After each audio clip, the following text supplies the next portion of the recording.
It's scary. Sometimes just absolutely frightening. It also is frustrating, and it can definitely make you angry. It's when you believe, as a matter of fact, maybe almost completely convinced that your spouse is cheating on you, that he or she is involved with somebody else, yet you don't have enough proof to absolutely know. A great portion of you says, I know it's happening, but I just need to have some proof. Another part of you is, no, maybe I'm altogether wrong. Maybe it's not happening at all. What we want to do in this video is share with you a roadmap for you to assess whether or not it's likely that your spouse is cheating. Now, we're actually going to use that word, roadmap, and give you a point for each one of those letters, only we're going to take the road and abbreviate it as RD, like you see on a map. So, RD map, roadmap. Hi, I'm Dr. Joe Beam with Marriage Helper. We do a lot of videos about relationships, and if you'll subscribe below to our YouTube channel, you can find all about the relationship issues that we talk about every video that we do, and you'll be notified every time we put new videos up, and we do that every week. And here with me is Kimberly Holmes. Kimberly is the CEO of Marriage Helper, the organization for which we both work. And Kimberly, we see a lot of situations where infidelity actually takes place, but we also interact with a lot of people who are wondering, is my husband cheating? Is my spouse cheating? And it's a miserable place to be. Yes, it absolutely is. The people, I mean, when you're in that situation and you don't have proof, but you feel like if you just snooped or maybe put something on your spouse's car, maybe you could get proof, but then you hear other things we talk about at Marriage Helper and think, that's not what I need to do. You know, what can you do when you just want an answer? You really just want to know so that you can figure out what you need to do to move forward. And so today, we're going to share with you that roadmap. Now, it's going to be RDMAP. Roadmap. Each letter stands for something.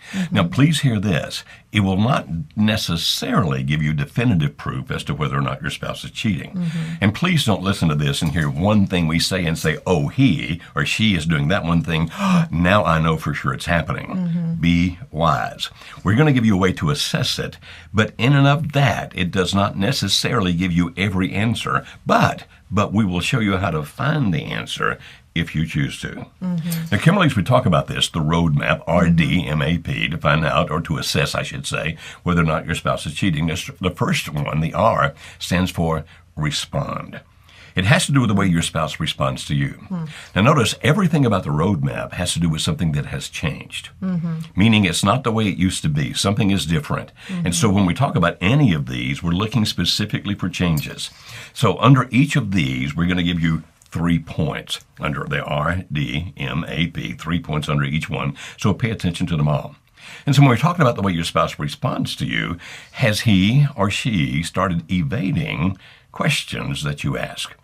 In other words, you may even think they're kind of innocuous questions, but what happens is that it has changed. Rather than having conversations where you ask, like, how did it go today? And he or she answers. Now, when they answer, they're doing it in a way that appears to be evasive, like vague answers or answers that are not really telling you anything or even changing the subject. Now, again, if this is how he or she's always talked, that's a different animal. But if typically you could have these conversations and when you ask questions, you got the answers that made sense to you, but now the person is beginning to be evasive, then that is a sign that maybe something is going on. And Kim, and I guess we should say right here, it doesn't necessarily always mean infidelity. It could be they're into something that's, say, an addiction. Like maybe they're into some kind of pornography and are trying to hide that from you, or that they're into gambling and try to hide that from you. And so this roadmap can help you understand how it might be one of those things as well. But particularly and specifically here, we're going to be talking about the roadmap when it comes to assessing the possibility of infidelity. So the first one under the R is they're being evasive. The second thing is they begin to accuse you of not trusting them. As a matter of fact, let me say things like, you're making a mountain out of a molehill. There's nothing going on here. And they keep saying those things back to you until you begin to question, well, maybe I'm just being too jealous. Now, there is a possibility that sometimes people really are too jealous. So what you have to assess here again is the change. Yeah, you know, it's interesting because there's this concept that's come up in the past 5 years in the realms of psychology. I don't think real psychology, but of people who... Pop psychology. Yeah, pop psychology, that's what it's called. Right. Called gaslighting. Have you heard about this? Yeah. And that's what it made me think of when you talked about accusing you of not trusting or accusing you of doing things different. I'm wondering if sometimes the people who feel like their spouses are doing this to them, part of them, they're just being crazy. But part of them, it could be that their spouse is into something. They might be, having an affair. They could be addicted to painkillers, whatever it might be. And instead, it may feel to that person like they're gaslighting me. But really, there's some kind of accusation to cover something up that could be happening. Which leads me to the third thing, which actually fits gaslighting even more. You see, gaslighting actually comes from a movie. It was an Alfred Hitchcock movie way back in the old, I think, black and white movie days, where the husband really was trying to convince the wife that she was insane. And that's the third thing here. So the first one is they become evasive. The second one is they start accusing you. You ask questions, or you make comments or statements, and they're throwing it back at you like, why are you causing a problem when there is no problem? But the third part of that really is closer to the gaslighting thing, which is they begin to question your sanity, like, what's wrong with you? Have you been eating the wrong food? Have you been drinking the wrong things? Have you been hanging out with the wrong people? And actually can sometimes actually get you to start questioning your own sanity. Now, again, these are changes. So let's go to the next one. That's the R, because we're going to talk about a couple of things when we get through the roadmap, like what if you come to the conclusion that you think your spouse is having an affair? How do you affirm it? We'll talk about that. And if he or she is, what do you do then? Now, the second thing in this has to do with the D, like RD, Seneca Road. And that's when you start getting different treatment from his or her friends or family. What I mean by that is this, Kimberly. Sometimes when people get into things, whether it's an addiction or an affair, if they're being unfaithful, sometimes their best friend or close family members know. Because while they're hiding it from everybody else, they have to have some allies. Now, I say have to have. That's not necessarily true. But often want some kind of an ally. I need somebody to cover for me. I need somebody to understand this and help me. Or even somehow to even alleviate their guilt, they need to talk to somebody. And so it might be a very close friend or even a close family member. And so if, and again, we're always talking about change here.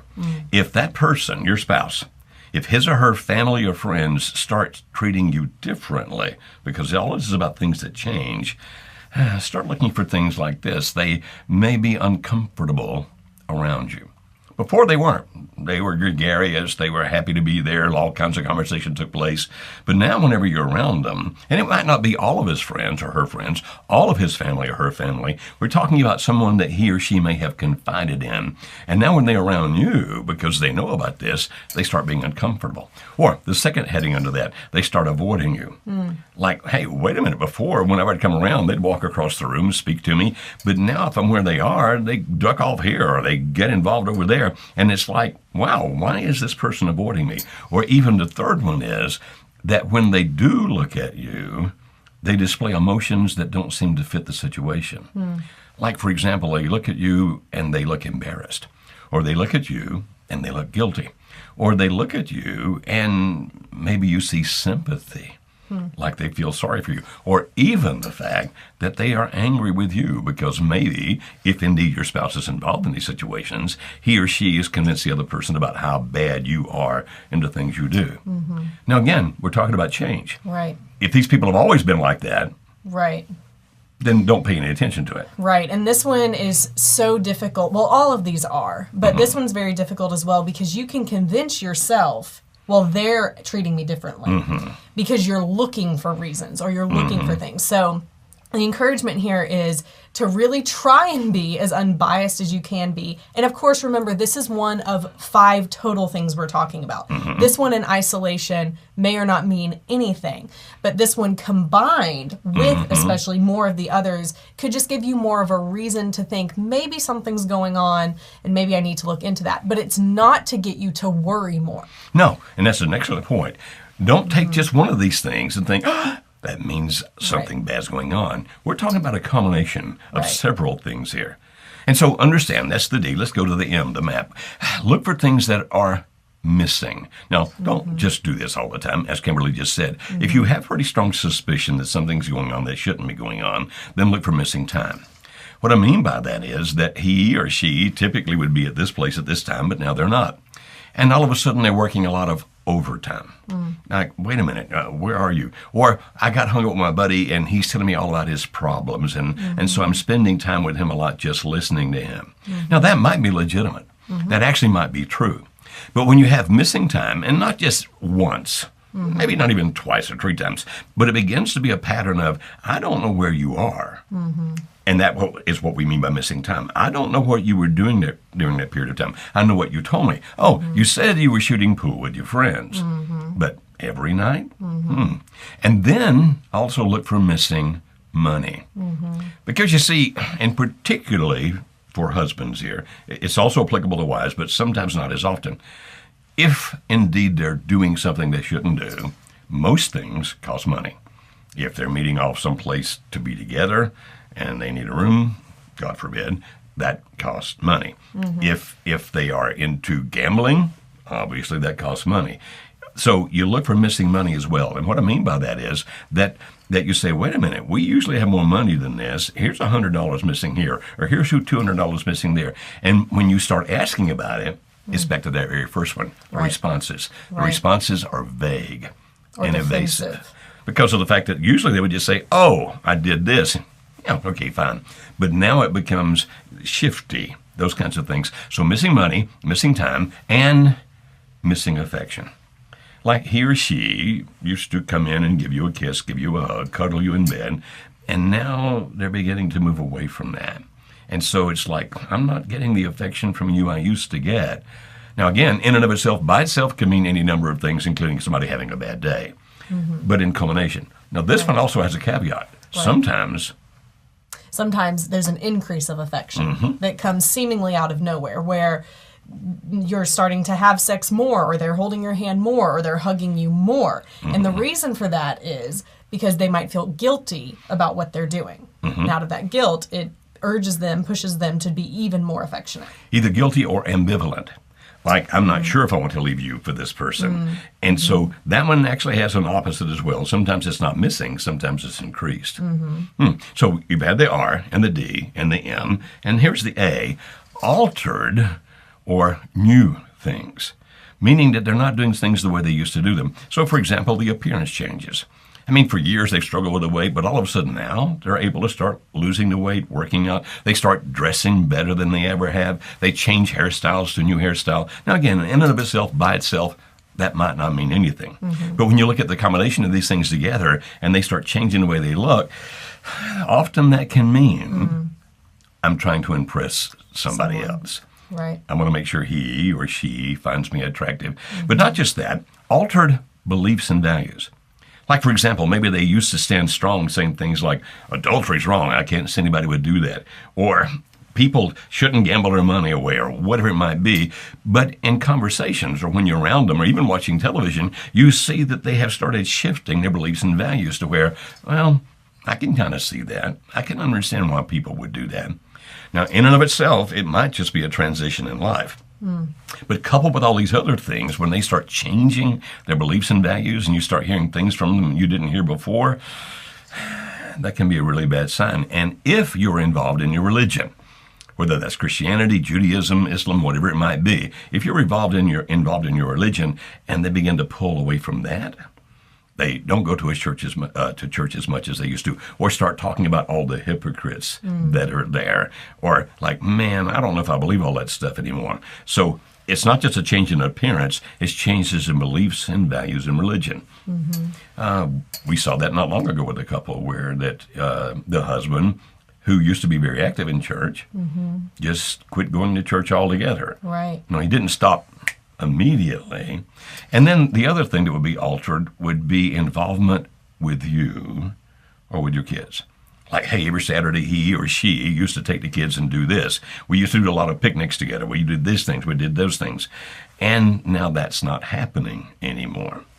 If that's occurring, again, in this big picture, right, it could be a bad sign. Not necessarily of infidelity, although but it may be. But even something. I mean, all of this, if this stuff is happening, then there's something else going on. And it might not be an addiction or infidelity, but these are signs that something's going on. I should look into it. Right. Because if you don't, and these things keep happening, your marriage is going to end up in a bad place anyway. Right. So, if something really is going on, it will. Now, absolutely. Now, if these kind of things are happening shortly after your husband or wife loses a parent, and it lasts for a short period of time, then probably you still shouldn't panic about this. Like, okay, that's a natural reaction to the loss of a parent, a loss of a job, or whatever it might be. So, again, be wise with this. And you're looking for things that don't have other explanations that make a lot of sense. Right. Well, we finally get to the P of the roadmap. So the RDMAP. And the P talks about what's protected. So, for example, if they're not protecting their devices, beforehand, they'd leave their cell phone here, they'd leave their email open, and all those kinds of things. And if you picked it up, nobody would have a big deal. Like, hey, here, you forgot your cell phone, and they don't panic the fact that you pick it up and that you hand it to them, or that the email is open and you say, you left your email open. But now, all of a sudden, it's like, no, they keep that thing right there with them all the time. Not face up, but face down. And if you even touch it, it's like, why are you touching my stuff? Or how dare you look into my email? And so if they have protected devices, the protected communication means. So it could be email, it could be text, it could be whatever it might be. If those things are now protected that they didn't used to be, you have to be wondering, why? Yeah, what is it that you're afraid that I'm going to see? But it also can be protected places. Like before you could drop by work, but now it's like, no, you don't need to come there. Don't come by work anymore. You disturb me. You mess up things. People don't understand why you're there. Or a protected part of the house, like this is now my man cave or woman cave. Don't come in there. Don't touch my stuff. Don't bother my stuff. They get protected places. Or in a situation that we know of, where a guy did say, I'm going out to play pool, and he'd leave and come back in at 2 or 3 o'clock in the morning. Part of that protection was, you're not allowed to call me while I'm gone. You can text me, and I'll text back, but you're not allowed to call me. Right. Now, in that particular situation, it was not because of what they would hear in the background, like he really was playing pool with his friends. In that particular situation, it's because the other person he was with would discover that he was actually talking to his wife or children. And he didn't want them to know. Didn't want the other woman, to know that he had that. So protected places, protected areas, protected time. If they're protecting things and you're shunned from that, banned from that, can't get to that, not a good sign. And finally, protected storage. What I mean by that is this. It could be that you find out that a bill comes across. And it's for a safety deposit box that you didn't know you guys had and you have no access to. Or you find a statement comes in the mail that there's a different checking account. Or you see a different card in their wallet. Oh, well, I got a credit card that you're not aware of, don't know anything about. And it's like, I don't know anything about that. What is that? And then we're back to the evasive answers. And this is none of your business. And boy, why are you making a mountain out of a molehill? Why are you causing a problem when there is no problem? And then maybe even getting you to question your own sanity. How could you possibly think like that? But if they have protected storage of things, because maybe the other person is giving them little gifts and they want to hide those from you, or protected money, or anything else like that, those are not good signs. So you heard the roadmap. Now, you heard Kimberly. We're going to say it again. This does not necessarily mean infidelity. It does not necessarily mean addiction. But if all of these things are changing, or at least most of these things are changing, something is happening. Now, if it makes sense because he or she just lost a mom or dad or just lost a job and it's relatively temporary, you probably shouldn't panic about it, like we get it. But if there's no really valid explanation for this and he or she won't talk to you, then it's time to think there may be something more. Now, let's go back to what you said at the very beginning, Kimberly. We know that sometimes people say, well, what I'm going to do then is I'm going to hide a GPS in his or her car, or maybe I'm going to hire a private detective, or I'm going to start sneaking around trying to follow him. What are the pros and cons of that? Well, the pro is you'll figure out real quick what's going on.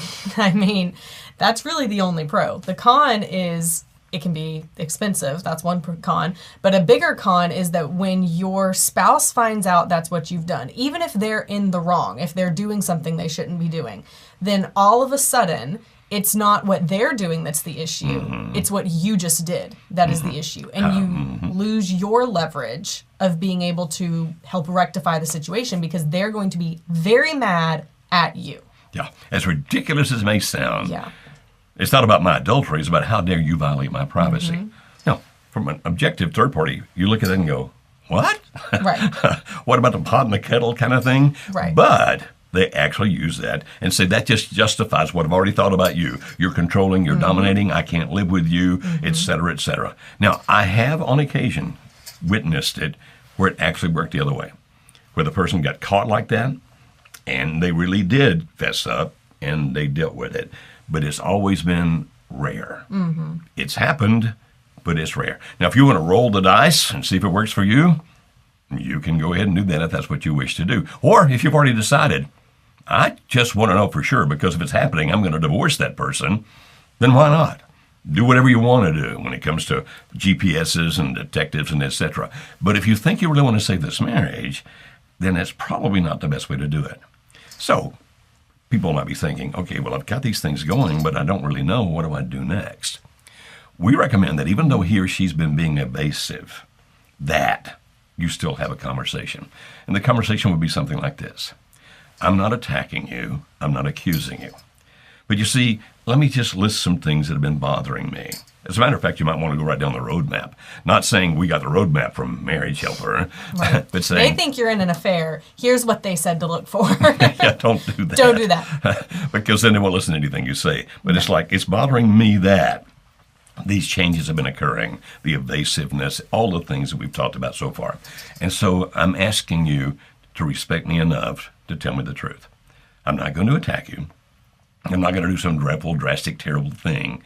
I'm just asking you to respect me enough to tell me the truth about this. Now, believe it or not, we have seen on many occasions where that actually has worked. Right. When a person feels safe to tell the truth. And that's the key here. If there's a history of you attacking them, getting angry at them for telling you the truth, it might be harder for them to come clean about it. But if you actually say it in the tone that Joe just used, where you're calm, where it's the right situation, and if you actually live up to the promise you make of, you can tell me I'm not going to attack you, that's a key here, then when they open up, if they feel comfortable and secure enough to open up and tell you the truth, then that's where huge strides can be made, even if an affair is still going on. Huge strides can be made in order to fix your marriage. And if they don't open up and tell you the truth, then you can end the conversation something like this. Well, thank you for listening, and let me tell you what I feel. And I want to tell you that the door is open. If at any point there's something that you feel that I should know, because you respect me, then I'm going to be acting calmly whenever that happens. I'm not here to hurt you. I still love you. And so you leave the door open that if they're not telling you the truth now, the next thing you do is you become vigilant. We don't mean necessarily hiding the GPS in the car, hiring the private detective, but you begin to pay more attention because inevitably people mess up. At some point, if indeed he or she's really into this, they're going to accidentally get the love letter mixed up in the regular mail. Right. Or a phone call is going to come to the wrong place. Right. Or an email is going to go in the wrong direction. And so you become vigilant, paying attention as to what the signs may be. In other words, you don't just wash it away and say, I'm just going to live with it no matter what. You pay attention, and if the evidence comes across that way, then you have the next conversation, and it's like, I didn't pry. Right. I didn't snoop. So therefore they can't attack you. This is how I discovered this. It may even be that one of his or her friends actually will come to you to tell you. That's not unusual. Sometimes they'll do that. And when you talk to him or her, then you can say, I found this, and this is how I found it. Or your friend came and told me this, and this is the conversation that occurred, or whatever it is. And still, the very things we said earlier, be calm. Right. If you want to save the marriage. Now, if you want to divorce them, yell, scream, get your attorney and get rid of them. But if you want to save the marriage, then you're going to need the right kind of help. There are people out there to help you, but we definitely are in that group. And so what we'd ask you to do is to trust us enough that because we deal with these things every day, and I'm not exaggerating, every day, with thousands upon thousands of couples, not just from around America, but from around the world.